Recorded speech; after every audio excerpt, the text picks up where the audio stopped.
end. I'll mute. Okay. Good evening, everybody. Welcome to this very special episode of Ethan Plays Live.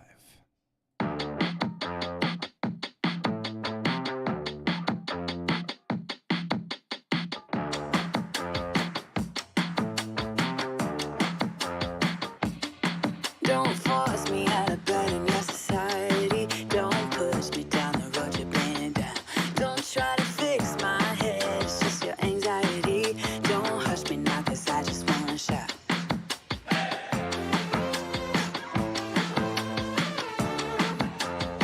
Don't make me dance to the tune that you're humming. No, my body don't move like that. Don't make me pretend I don't see your shortcomings.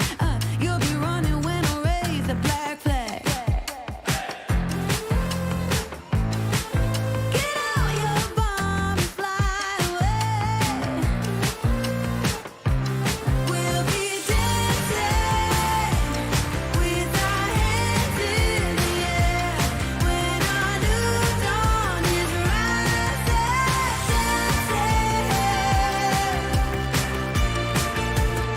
All right, good evening, everybody, and welcome to Ethan Plays Live. I am Ethan. This is a special presentation of Requiem for the GDC with Hana, who will be with us in just a few moments.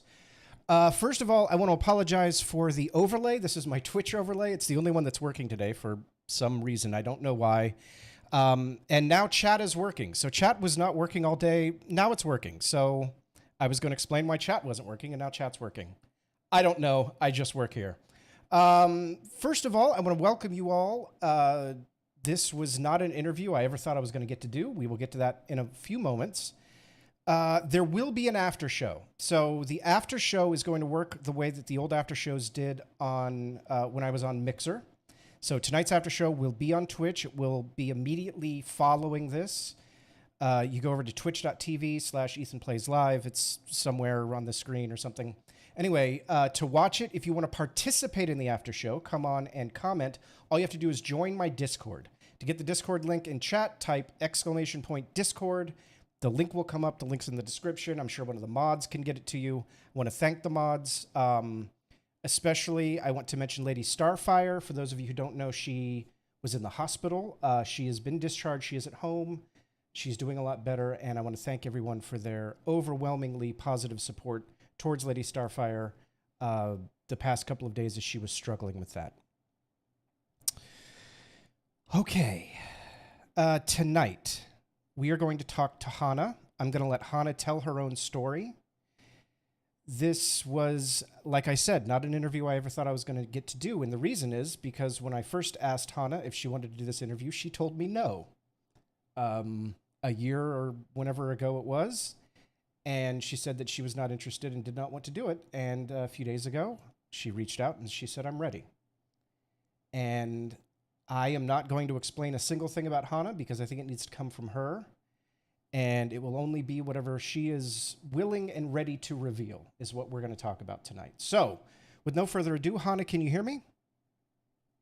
Yeah, I can. I hope you can hear me. I can. Oh, I wanted to mention one other thing to the live chat. I can put your messages up on screen. So, for instance, Rattle Chans, you can see I can highlight your messages. This is a beta program that I've never used before. I don't know if it's stable. I don't know if it's going to break halfway through the stream, but I can put your messages up on the screen.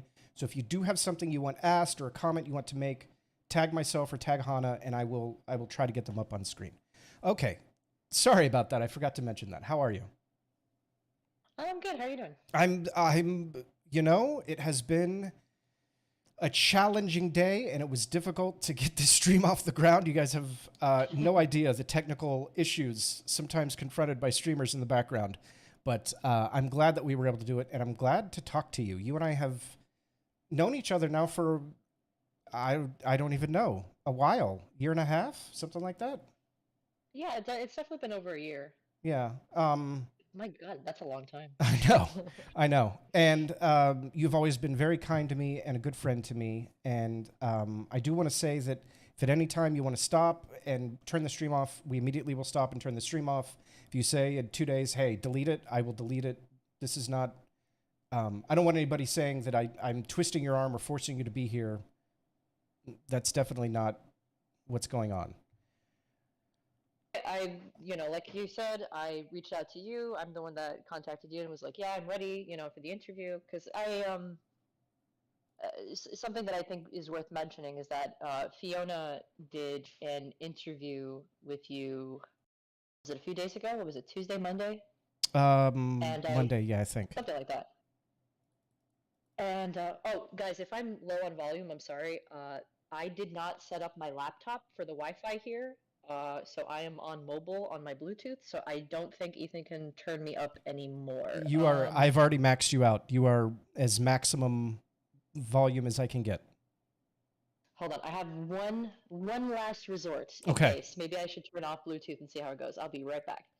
Maybe. In the meantime, Insidious Vids just subscribed, and welcome to the channel. Thank you for subscribing, Insidious Vids.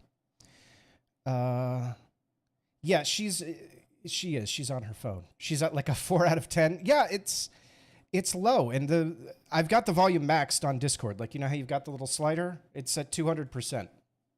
So that's. Is that any better or any worse? It's the same. I'll I'll tell you what I'm going to do. Honest attempt. I'll tell you what I'm going to do. I'm going to turn my microphone down so that we're about even. Okay, now our volume should be about even, so people can turn up their volume, and I shouldn't blast them out.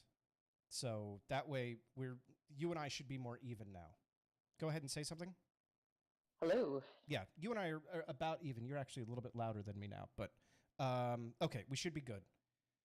Yeah, like I said, I'm sorry. This is I don't live in New York, so I don't have my old place, so I don't have everything set up that I usually do. So Right. I apologize for my volume being a little messy. It's okay. It's okay. We're gonna make this work. I promise we're gonna make this work.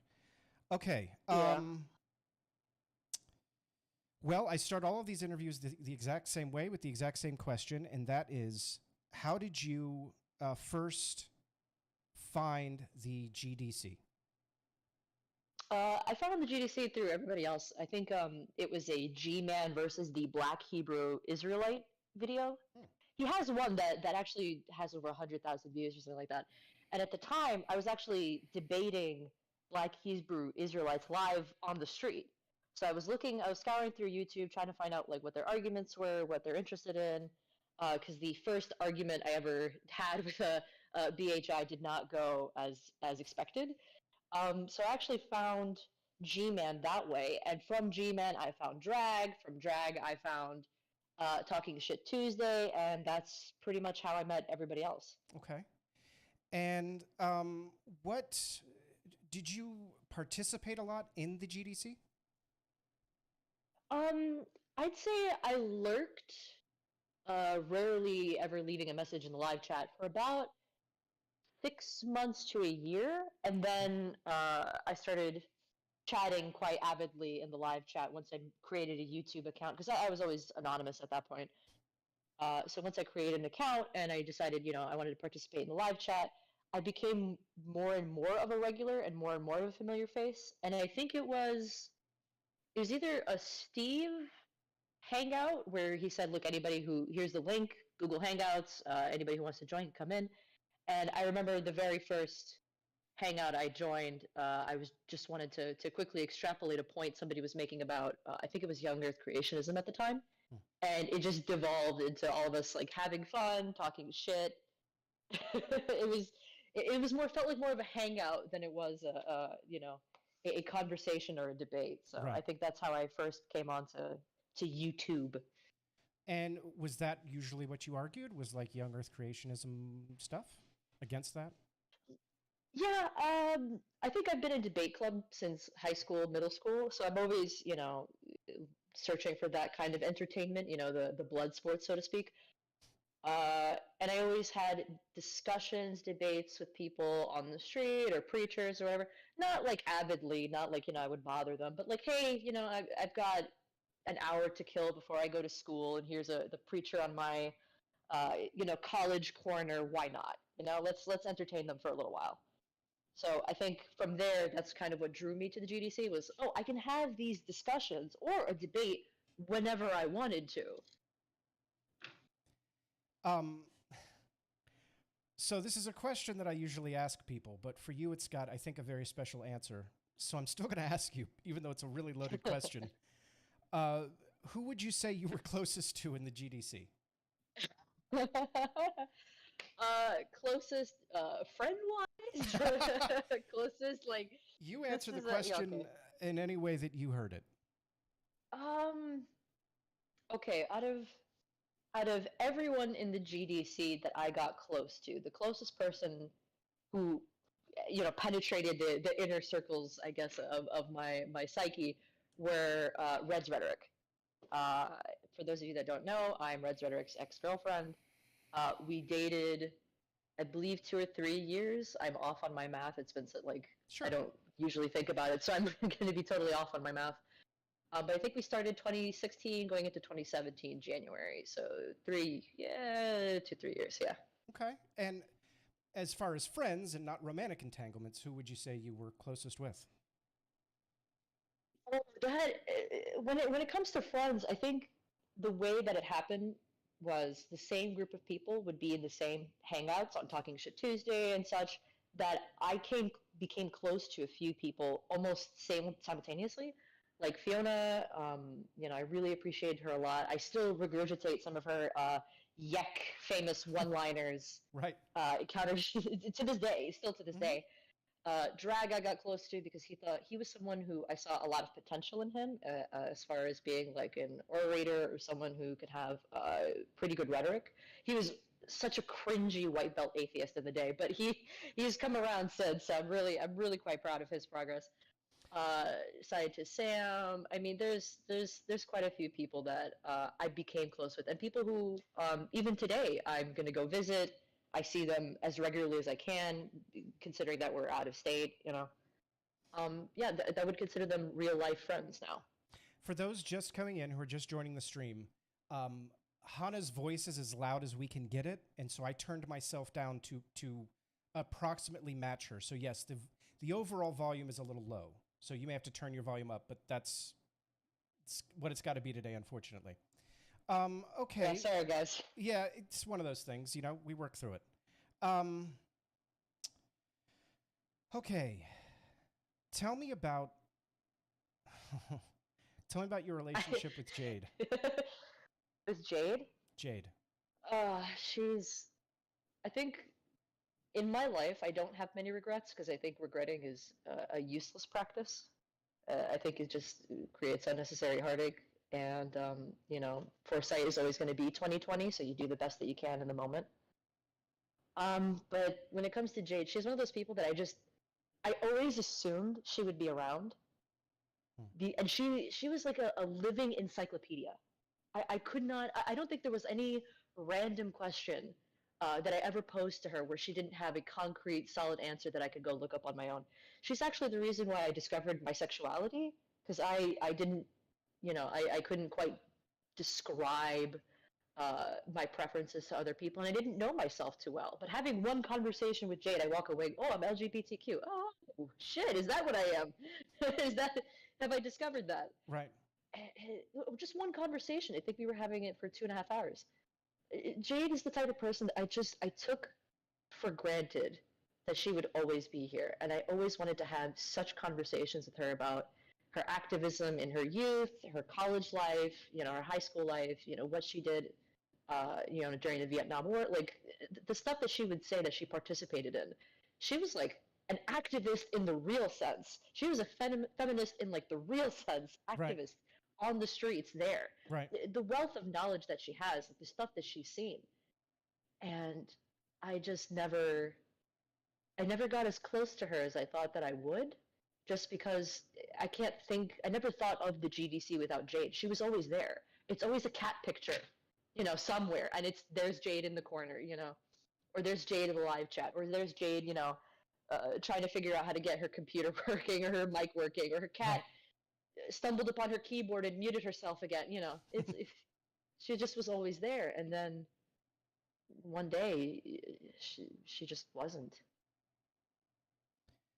And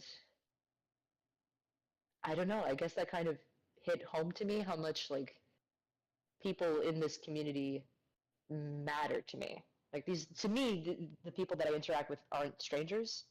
Mhm. These are people that I care about, and I think it took Jade passing for me to really appreciate that. Right. Um, yeah, the loss of a thing that means so much to you, or person, um, can fundamentally affect your life. I lost my mom when I was rather young. I was only 23, and it was sudden, and you. It's not something you recover from. It's something that you learn how to deal with the sting of. And Definitely. I feel like from the stories that I've heard that Jade was that kind of figure for a lot of the GDC folks. That she was that kind of anchor that helped so many people be able to relate to each other, even through their differences. 100%. I mean, I could not tell you somebody. There's two people in the GDC that I can tell you I actively tried to emulate. One of which being Christopher Mowdy, the other being Jade. I cannot tell you two more patient individuals when it comes to dealing with folks who aren't necessarily keeping up with conversation.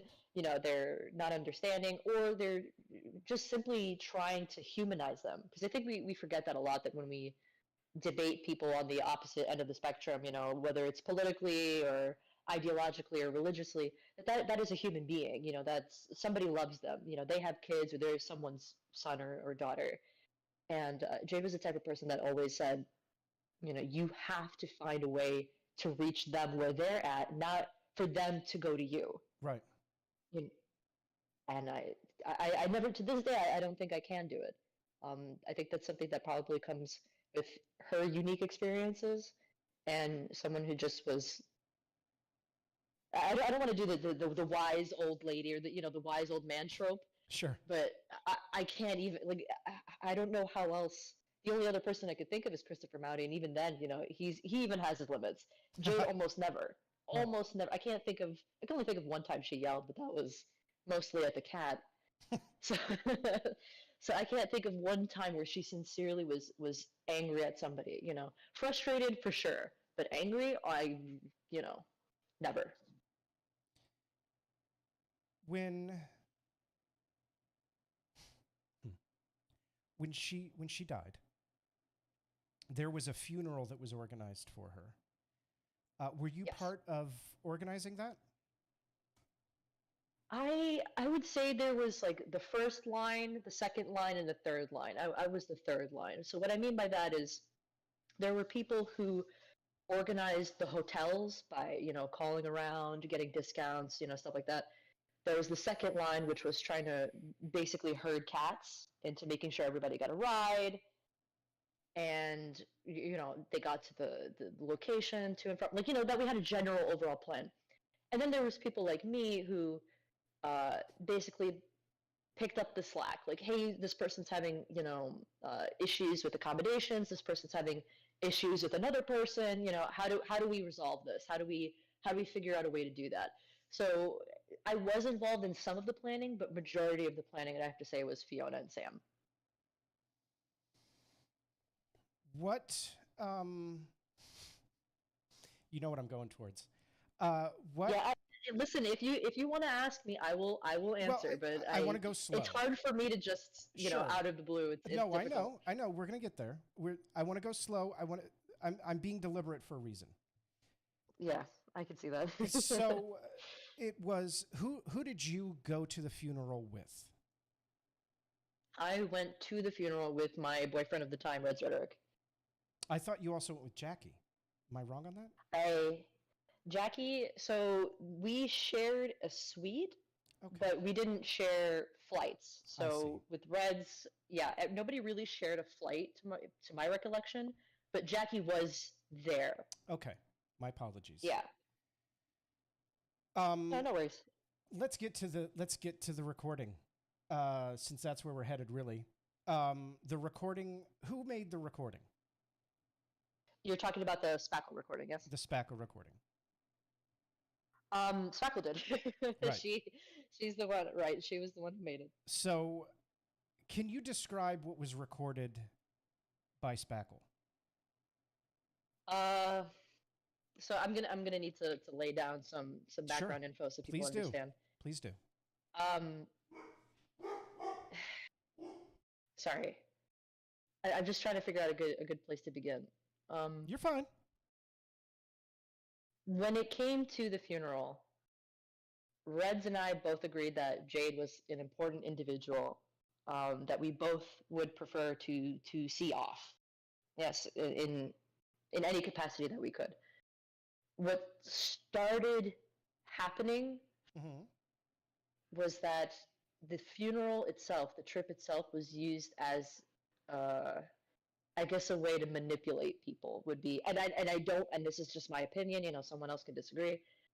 But it started becoming an apparatus for which he could get people to move a certain way. What I mean by that is, as I said, I'm on the outskirts of people planning. But one of the reasons why it took so long for everyone to settle, to plan, to officially know who's going to be, you know, driving with whom, who's arriving when, and all that was because of Red's rhetoric. Red's rhetoric would constantly, in DMs, you know, between me and several individuals, say he doesn't want to room with this person, he doesn't want to be near that person, you know, he can only be near her, be near him. So people were scrambling to make accommodations for him because, again, he wanted to go. But then some days he would decide that he didn't want to go. And this became a really hot issue for me because as my boyfriend, I saw him as regularly as I could. We live on complete opposite sides of the country. You know, I live on the top half, he lives in the bottom half. And one day I went to visit him in Florida where he was, and we were supposed to go see a rocket launch at 5 o'clock in the morning, I believe. We did not sleep that night because I started a conversation with him about what was his plan to go to Jade's funeral, because he and I are tight with money. You know, we have to make sure that we're saving. We have to make sure that, you know, every dollar is accounted for and such. And I cannot tell you, I think that was the most miserable day that year. So the plumbing job didn't provide him enough income? No, so at the time I was unemployed. I just freshly quit my job. Sure. And I was burning through savings because through the relationship, I thought it was normal that we just buy each other stuff. Like, you know, he's interested in a jacket. Okay, it's a $210 jacket. It's not a big deal. You know, I can swing that. What started happening was that he would want to see me as often as possible. So he tried to make it almost every other month. And I could not afford that because that would include, you know, he has to find some place to stay because I can't accommodate him. We'd have to go out to eat, and he has very particular food, you know, palate. He doesn't eat much at all. He would prefer like chicken nuggets and French fries every single day if you didn't push him to eat something else.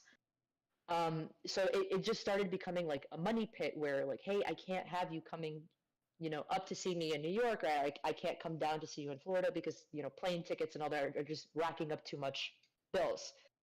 So when it came to the Jade funeral, we're like, okay, we're planning this. We know that this is something that's going to happen in a few months. This is how much we're going to save. Well, what started as a trip to a rocket launch became a 5-hour argument in the car where I was feeling gaslit to the point where I wanted to tuck and bail on a highway because he would not stop. And basically what he was doing was, I want to go, but I'm going to buy my own hotel room. Okay, with what money? Well, I'm going to go and I'm just going to sleep in the car. Okay, sleep where? You know, this is bubblefuck middle of California. Like, where are you going to go? Oh, I'm going to go, but I'm going to start a fight with this guy. No, why can't you just not start a fight? Why can't you just, like, ignore people, you know? Sure. And it just became, he's going to go, he's not going to go. He's going to go, but he's going to spend money he doesn't have, or he's going to go, or he's going to sleep in the street. Or, you know, it just, there was no it went back and forth for 5 hours. There was crying, screaming. It was just, I just want my boyfriend there. Can I not have my boyfriend there as a pillar of support for me and I be a pillar of support for them? So the deal that we had reached eventually after, I basically made him pull over and I just had to take a breather because I was so physically upset, like I could not calm down for a little bit, was that he would agree to go so long as I accommodated him, meaning he's going to be alone by himself. He's not going to interact with anybody. He's not going to see anybody. But if he were to give me a look, or if he were to stand in eyesight from me, I was to go to him. So it doesn't matter what I'm doing. I have to go and be with him. Now, this is a group activity. There's a lot of people here. Right.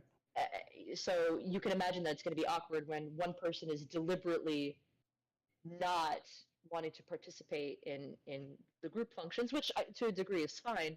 But then the second half would come in where I would get food for them. I would fetch things for them. I would make excuses for them. I would, be polite to other people on his behalf. I would, Right. Sure. And that, as predicted, and I tried, I really, from the bottom of my heart, I really tried not to let the funeral vacation, I guess, so to speak, go off as it did. The funeral itself was fine. If you watch video, there's a video which I know people don't want to release because it has his face on it, where the funeral itself is beautiful. It is, people are giving eulogies. They're giving, last sentiments from people online. Red spoke for people online who couldn't afford to attend. The trip to the whales and us getting seasick because so many people wanted to leave so many final messages for Jade. The waves were swaying the boat like crazy. Just like we were, some people were like physically lifting off the boat. Sometimes the waves would be that high. So half of us got seasick, just waiting for hours after everybody is saying their final words to Jade before we finally released her ashes. That's not where the problems began. The problems started before then. It paused during the funeral. I think he behaved well enough to put on, at least perform in front of everybody as if he were okay. And then it immediately picked up again during the reception. And that's kind of where everybody can see that his behavior was out of control. And I know I'm being long-winded. I'm sorry. No. It's absolutely fine. Okay, so here's my question. You obviously, and you aren't the first person to tell these stories. It's just you're the closest person to Reds to tell this story. You obviously went out of your way to accommodate him at many, many times. Was there ever a time when he did the same for you? If I were being honest, no. I think throughout the relationship it was, and this is my opinion, I felt it was very uneven because the things that I had to do for him sparked conversations between my friends and I where we had to discuss what the definition of rape was. Now, I'm not saying that he did. I take the antecedent. I'm saying he did not. I take that position. But it got to the point where it's just like, how much do you have to bend over for somebody else to accommodate somebody else when they refuse to budge, or like when, your feelings aren't taken into account, your personal comfort isn't taken into account. It was very common to be gaslit. He would in one sentence tell you one thing, and then the very next sentence contradict himself. So when you ask for clarification, he would start, how do I put this? He has two faces. One is Red's rhetoric, which is this debate bro, verbose, very Vulgar. crude individual. Yeah, that's a facade.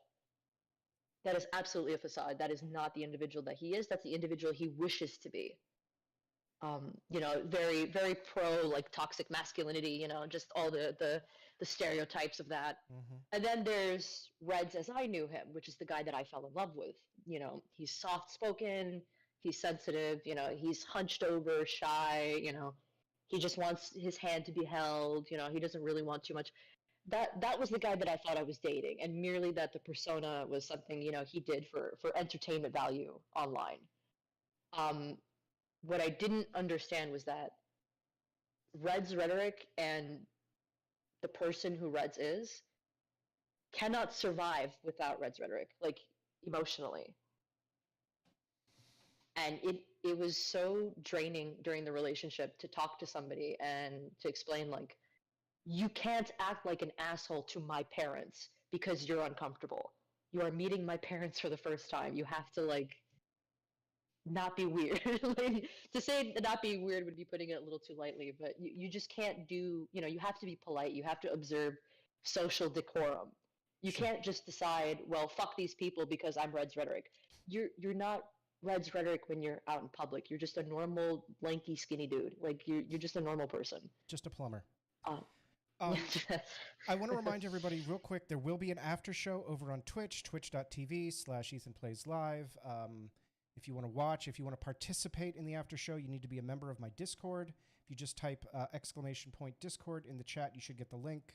If that doesn't work, it's down below in the description, or a mod can put it out. So please join us. We are going to be over on Twitch once we're done here on YouTube. Okay. Nana of I'm Seven. sorry, just Go ahead. oh, sorry. Just I know you asked me a question, and I still haven't answered it because I'm just being so verbose. I'm really You're good. apologizing. Go for it. So to finally try to put a wrap on the Spackle video. So after the funeral, he drew attention to himself while still being away and ignoring everyone. Like he was ignoring. Oh my God, I'm gonna forget their names. Two of Jade's best friends. Like these are the closest people to her. Were the ones who organized the funeral. They held the reception at their home, which they had decorated with all of her photos, her belongings, turkey cats everywhere, chataris, just food. It was unbelievable what they had done just for us, because they knew that we were coming and that we didn't know her like they knew her. So they put on all this history of Jade inside their home. Reds was so he didn't like a select group of people, and he felt like to punish them, he would remove himself. That's just, I don't know how to explain it. That's just how he thinks. So he sat outside on a table, just not moving, barely talking to anybody. And it got to the point where he wouldn't go inside to feed himself. He wouldn't go inside to look at old photos of Jade or to talk to her, a few surviving family or her friends and ask her, like what kind of life Jade lived. So it was stressful in the sense that I had to go be a runner for him, go inside, get him food, go inside, get him drinks, go inside, get him, whatever because he refused to leave the table. Like that was just set up outside. But he would fly his drone around the building so that everybody can hear him and see him, like see that he's there, Mm-hmm. So it was just, people wondering, what's going on and all that crap. So when we got back to the hotel, everybody just wanted to chill. So we decided to play a game of Cards Against Humanity. I was having fun. A whole bunch of us were having fun. And Fiona wants to retire for the night. Okay, perfectly fine. See you later. I'd say about 10, 15 minutes later, she comes back. Reds wants to see me. And I thought that was strange. And I thought, okay, I know what he wants. This is him enacting. This is him enacting the deal that we made, which is, hey, if I call you, you have to come. Okay, that's what's gonna be. I go into the room and he's like, oh, I got you, I got you McDonald's, except all McDonald's is eaten. I'm like, I'm not hungry, I'm good, we just ate. Oh, okay, so we're going to bed? I mean, I wasn't planning to. I was planning to go have fun with everyone else. And he's like, yeah, but but why don't you go to bed with me? Okay, I can see where he's going with this. Okay, he wants me to go to bed.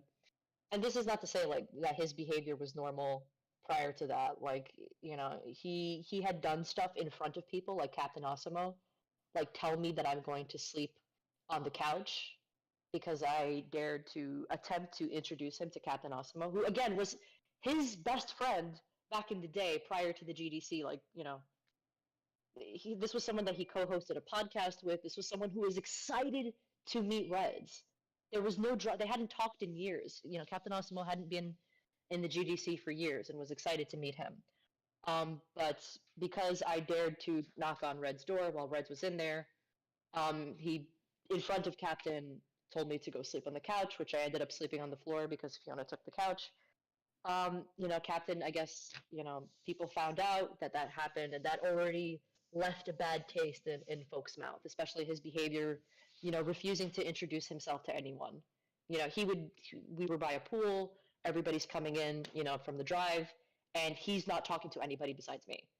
People are extending their hand, trying to greet him. This is just the first meet and greet, and he's refusing. He's ignoring. He's turning their back on everyone. So people were already pissed off. So when it turned out that I was going to retire for the night, I guess the guys just had enough, and they decided to confront him. Captain knocked on the door. Can I come in? Sure you can. I opened the door, and from there, Captain just wanted to have a conversation with him. There was no yelling or scream. Like, Captain was a little animated, but that's just who he is as a person. And they were basically telling him, like, your behavior was unacceptable. And I remember just trying to get everybody to go to bed because this was the exact situation I was trying to avoid. But no matter how many times I told Red, like, you aren't just avoiding people because you're sad. You're actively being rude. It's one thing to be rude to me. Nobody has to know what you're doing to me. That's fine. But you're being rude to me and to everybody else in front of other people. So everybody now knows that you're doing this.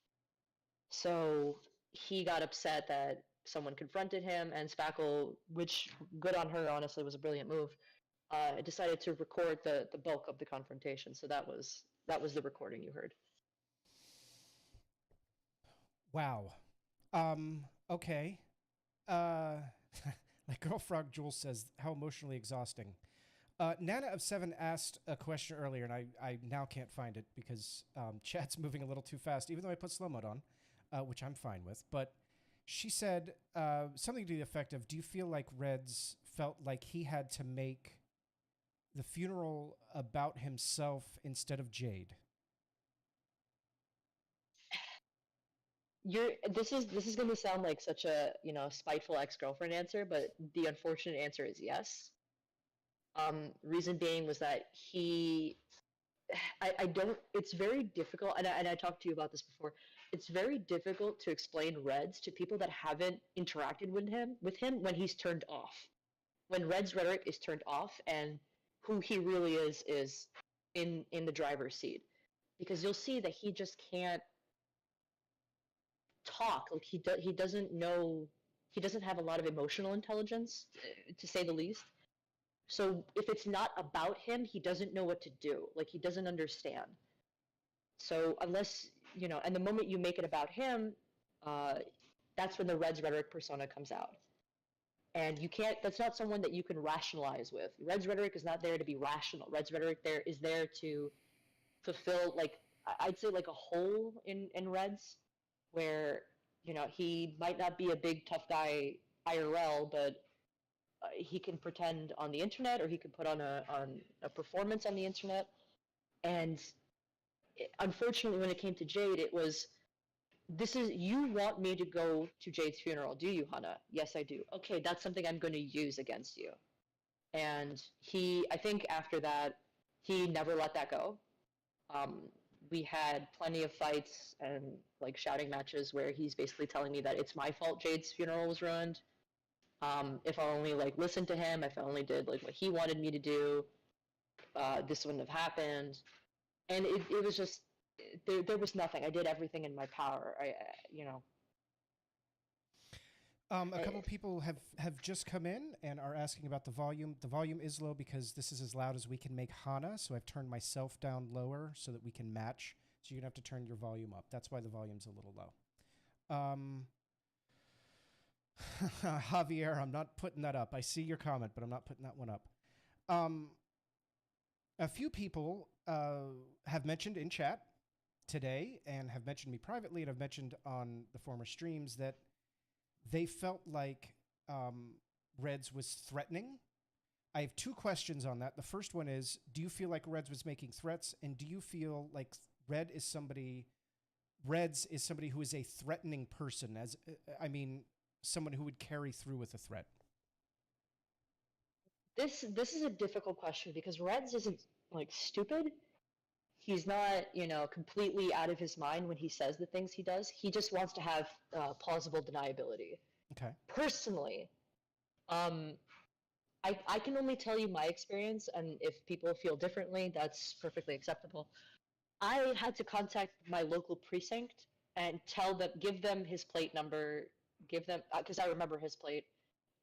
Basically, give them his information and tell them, like, if this individual comes to my house, can I have police show up and escort him away from me?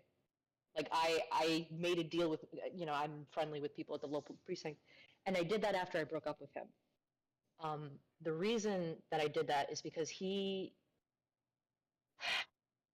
I know people like Unirock are just gonna like completely do stupid shit or say stupid shit that I'm not saying, but he never said, I'm going to kill you or I'm going to shoot you. He's never said stuff like that.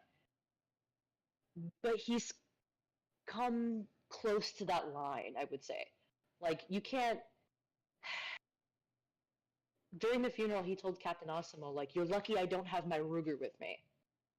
What the fuck does that mean? What do you mean you're lucky you don't have a Ruger?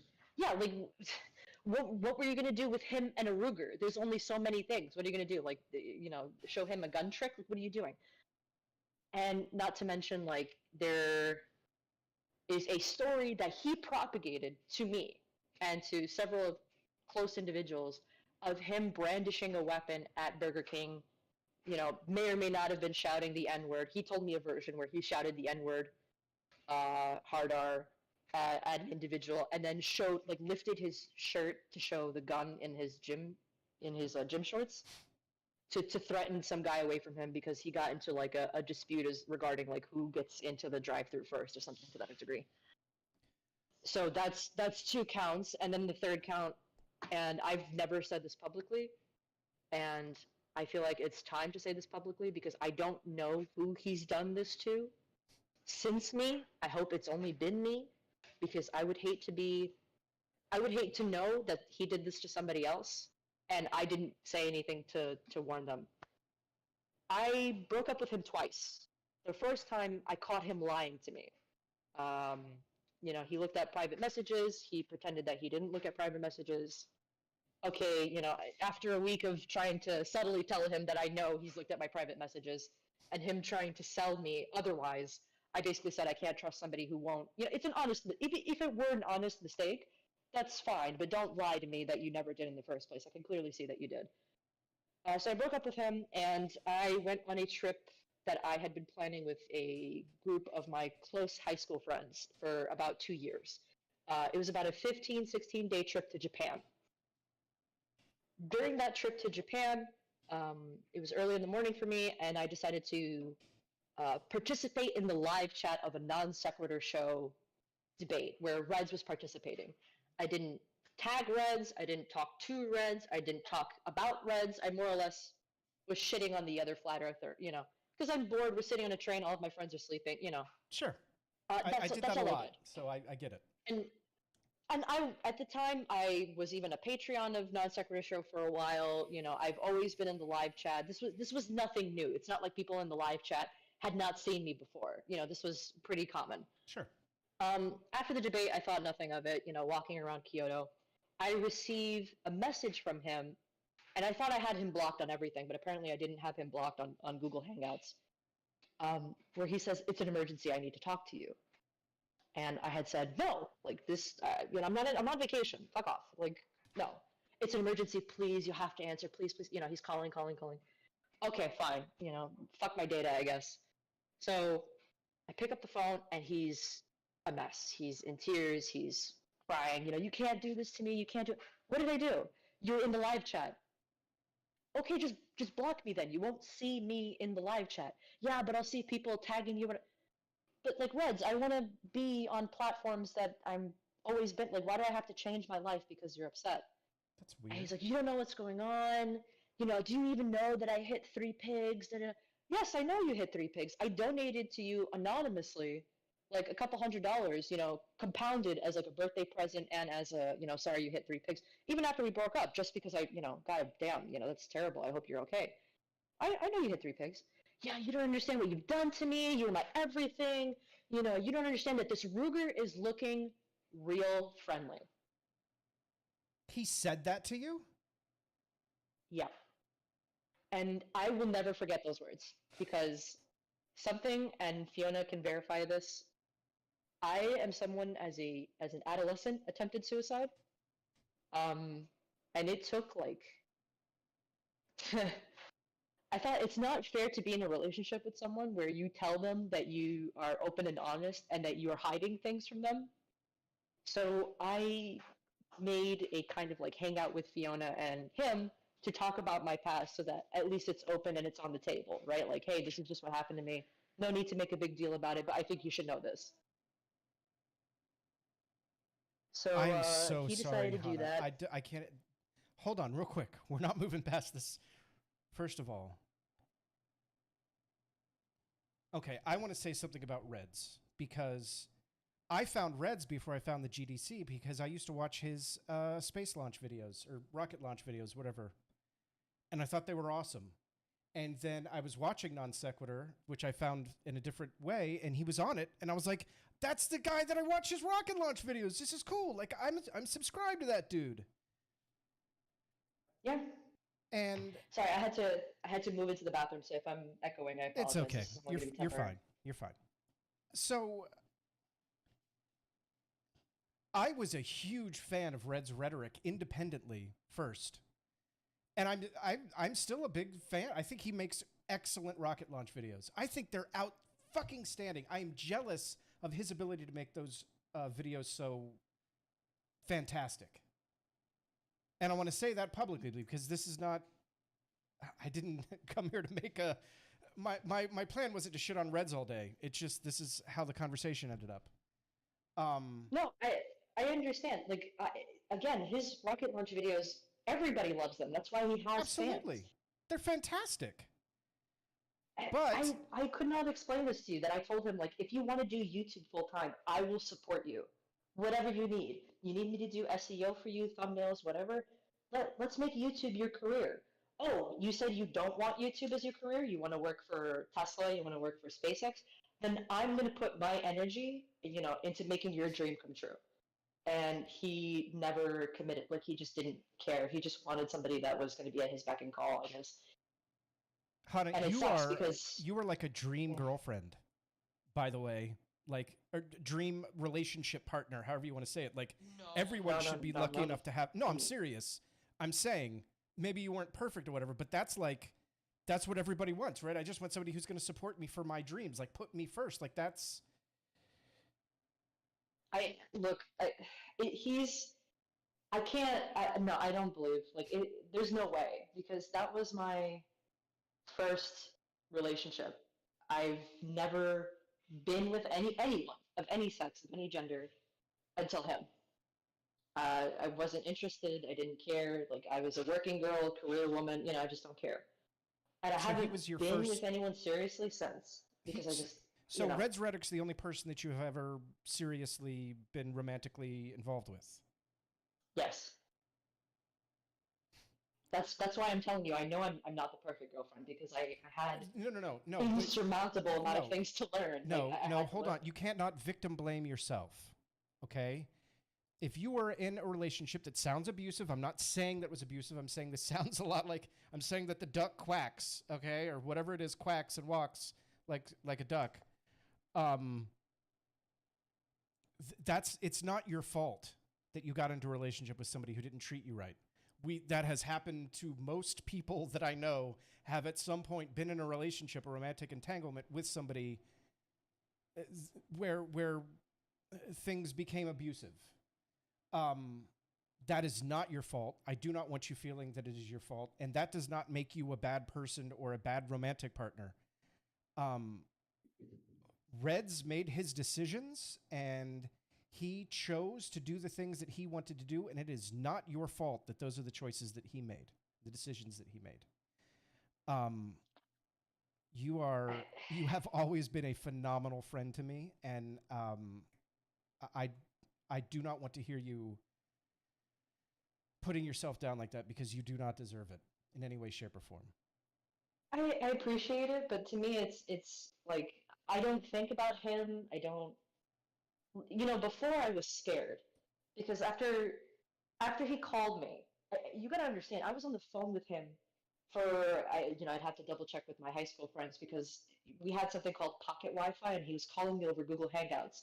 So you can imagine I'm less than 6 feet away from my closest high school friends, them listening to me crying on the phone, like asking him, like, do you need a hotline? Do you have access to a hospital? Like, where's your gun right now? Where are you right now? Like, how far is the gun from you? Like, is there anybody, they had to listen to this for like at least half an hour. And I'm just like crying my eyes out thinking like, I'm on vacation and my ex is just going to kill himself. Like, what am I going to do? So I ended up, talking to a few people, seeing if I can pass a message to Sean Hufford, like, hey, can Sean Hufford check up on him? As far as I'm aware, Sean Hufford never responded. Yeah, and I just, the shitstorm that happened with him and his roommate was actually started because I contacted his roommate and told him, like, he just said this to me on the phone. I don't know what to do.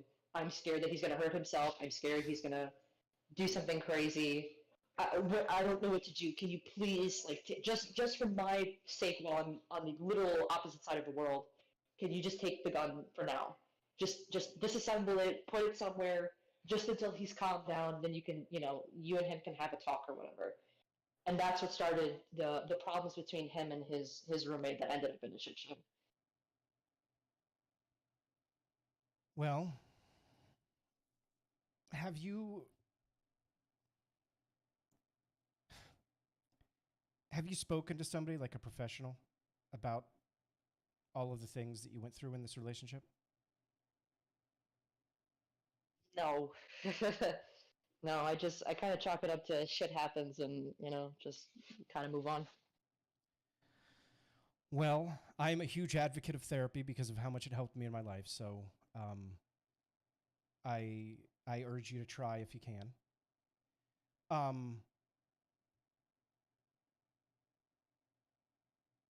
I'm fine. Like I know it sounds crazy. Like it's crazy to other people, but I'm fine. Like I'm moved on. Mhm. I'm in a different city. I'm doing different things. Like I don't know. I just don't think about that. Like like I guess I was scared the first year and a half. I have to say, which is a reason why Reds, sorry, a few people in the GDC were so, you were walking on eggshells because I was so scared that if I told anybody, because by the time I got back, funny enough, I got back together with him after the Japan thing. I can't explain to you how it happened. It just did. He drove 18 hours straight to my home, and we just made up.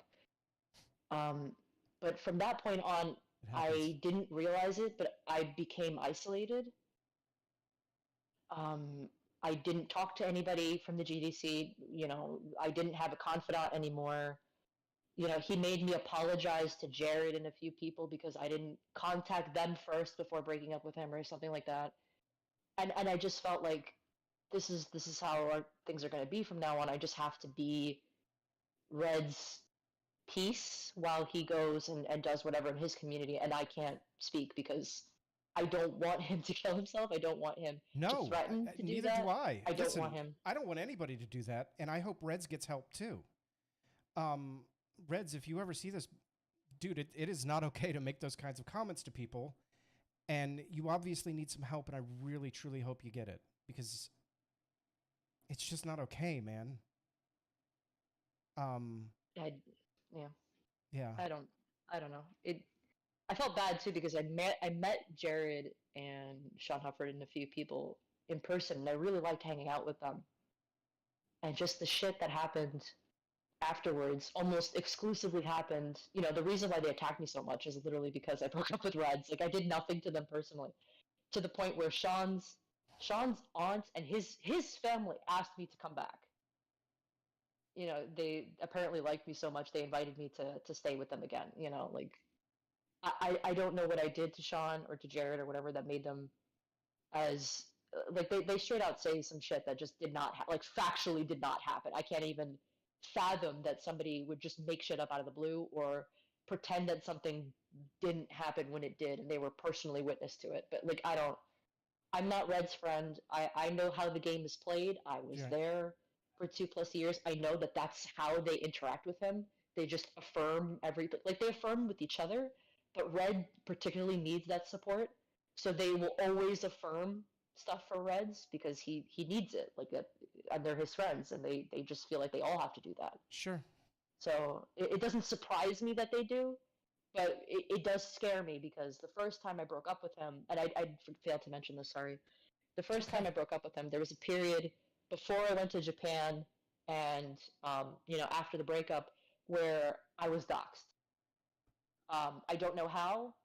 It happened quite shortly after I broke up with him. I was getting voicemails. I don't think I got any emails. I might have and then just deleted them right away. But I was certainly getting like phone calls almost every night for like a month and change. Like 2, 3 o'clock in the morning. Like, I'm a whore. God. I'm only with him because he's a big YouTuber. I'm a piece of shit. You know, I'm gold digger. I'm, you know, like all this. It was just these phone calls like every single morning. And as someone who was like looking for a job at the time, you know, I didn't not answer a phone call, but sometimes these phone calls would come in the middle of the morning. Sometimes they'd come in the middle of the day. Most often they came in the morning. So I don't know. I'm not saying it was Reds. I'm not saying it was. I'm not pointing a finger particularly at any one of them. Sure. I'm just saying, like, yeah. I don't. It's just it seemed to have happened conspicuously right after I broke up with Reds. Like I don't.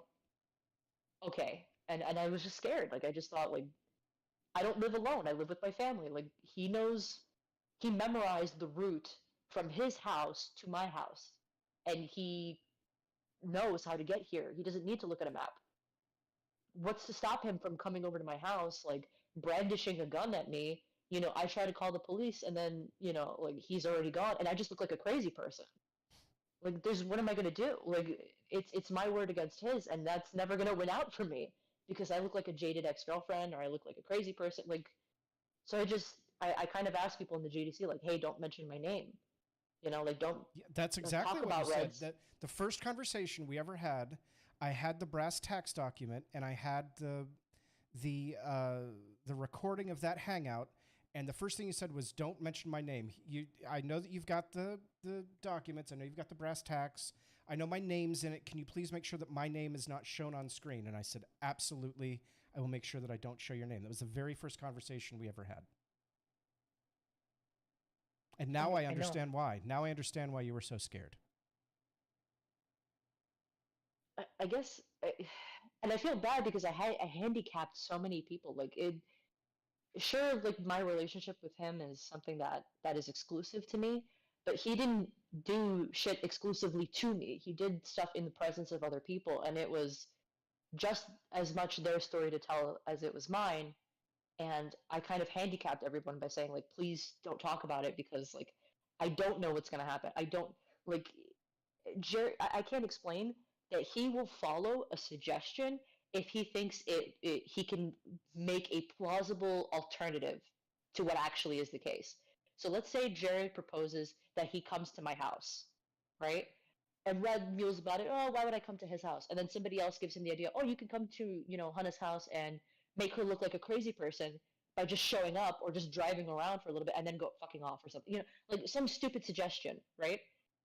And if enough people tell him that this stupid suggestion is a good idea, that it'll get the effect that he wants, and he can come up with a plausible, deniable alternative, he's going to do it.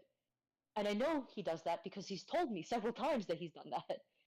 You know, the last time I broke up with him, I had found out that the Burger King story was going out, the one where he shouted the N-word hard R at some guy and brandished a gun. Right. I found out that that story was becoming public. So I told him, I warned him. And remember, I'm not talking to these people. I separated myself from Drag, Fiona, and like all my friends online. They didn't hear from me. I didn't even know I was back with Reds. I just ghosted everybody because I didn't want to stress Reds out. And I said, you gotta be honest about what happened. You gotta just own it and move on. And I'll never forget. Like this is another thing I'll never forget because this shit bothers me when I think about it. He smiles. He starts smiling, like smirking at me. I'm like, what the fuck are you smiling about? That's not fun. Like you committed a crime. That's a crime in Florida. What are Yeah. you talking? That's not funny. I think it's a crime everywhere. Yeah. And he goes, oh, because it's a lie. Wait, what's a lie? That never happened. Wait, what never happened? The Burger King situation. Reds, you told me that happened before I broke up with you the first time. That was like one of the first trials and tribulations of our relationship. Where like even after that he was crying, oh my god, you're gonna think I'm crazy. I'm so sorry. I didn't want you to forget. And I'm still supporting you, and I'm still saying that I'm gonna be here for you, and I'm still, and I'm gonna help you. God forbid the police get involved or something. I'm trying to think what the fuck the bail costs are in Florida. I'm still gonna be behind you. And you just told me that like all of that is a lie. Like, do you? It's fucked up because this dude would drive around with the car with me in the car whenever I never wanted to go to Florida. I really sparsely wanted to go to Florida. I don't blame Because this dude would drive with the fucking pistol in his gym shorts. Like just in his waistband. And I'm just like, we're just gonna go get food. What the fuck do we need a gun for? And sometimes he'd have it in the little cubby, like in the cubby for the dash thing, whatever the fuck that's called. I don't know, like next to the steering wheel. And sometimes I didn't know if the gun was in the car at all. So I'm thinking, like, if we get into road rage or something, am I gonna get shot? Like, is he gonna shoot somebody? Are we gonna get in a shootout right now? Because like Florida man is such a prolific thing. You see like in the news all the time, two 90-year-old men got in a shootout over a parking dispute. Like it's crazy in Florida. They're fucking stupid. And I'm sitting there like crying because I'm thinking like this guy who's my partner just admitted that he brandished the gun and used a racial epithet, and that like this could happen at any moment, and I have no control. I'm just sitting here in the passenger seat like a dingus. Like, what am I supposed to do? All right, take a breath. I'll talk for a minute. Just, Sorry. No. Don't be sorry. Just, I care about you. That's all. Just remind everybody, in a few minutes when we end this, there will be an after show over on Twitch, twitch.tv/EthanPlaysLive. Come in and join the Discord. If you want to be on the after show and talk with me, you can join the Discord. We'll be in the live chat room. I'll put the Discord link in the chat again. I'd love to hear your thoughts. Hana, I want to close everything down, but I want to start with this. When we first met and started talking and you told me you were scared, I didn't understand. I thought that I did. I thought that I knew, and I didn't. And I am so sorry for what you went through. It wasn't fair. It wasn't right. And you didn't deserve it. And you had every right to be scared.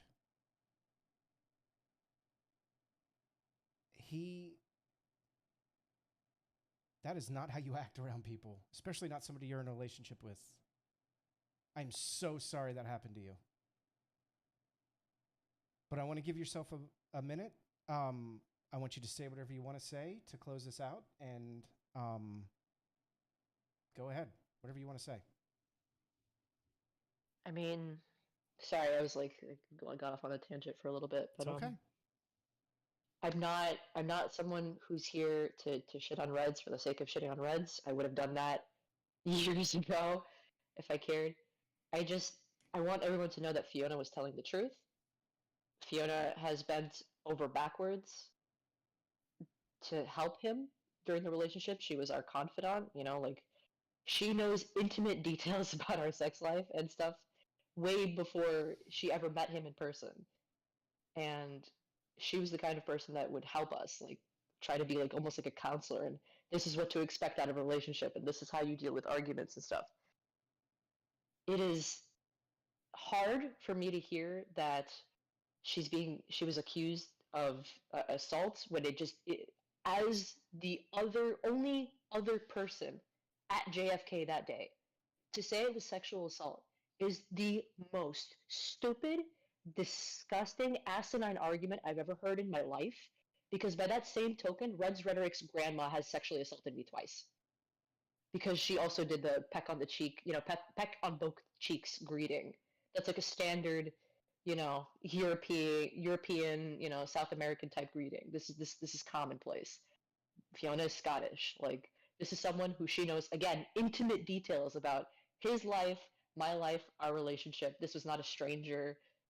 I can't describe to you how ecstatic Reds was to meet Fiona. I mean, we were all happy, and it was a good trip, and I had so much fun with everybody. I had fun with Reds. I had fun with Fiona. I had fun even with G-Man.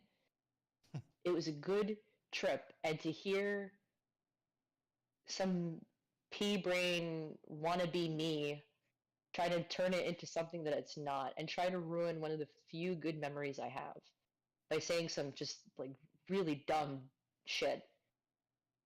I mean, I gotta give it to I just really quickly, I do have to give it to Cheshire because supposedly, like, they're a thing, which is cool. She might be the reason why Reds hasn't called me on the phone threatening to kill himself again, because maybe he had a distraction. So Cheshire, come through to New York. I'll buy you a steak dinner. Thank you for taking that off my hands. During a time where I don't think I could have handled it. But other than that, like, that's clearly not what happened at JFK. And just shut the fuck up, you idiot. But Sure. Fiona, if you guys haven't watched Fiona's Requiem for a GDC, please do. She's an amazing person. If you have any opportunity to watch some of her discussions that she's been in on TST, Talking Shit Tuesday, or even here, like, I strongly encourage it. She's a phenomenal human being. She is. She's one of my favorite people around, and I'm honored that she's my friend. She's fantastic, fantastic person. Hana, do you want to join us for the after show? You don't have to. I've got time. I'll join. Okay. All right, guys, this is what we're going to do. I'm going to close this down. Give me about 5 minutes to refresh my drink, and we'll be live on Twitch, twitch.tv/EthanPlaysLive. I want to thank the chat for being here. Hana, of course, thank you so much, my friend. And no problem. Guys, we will see you in a few minutes over on Twitch.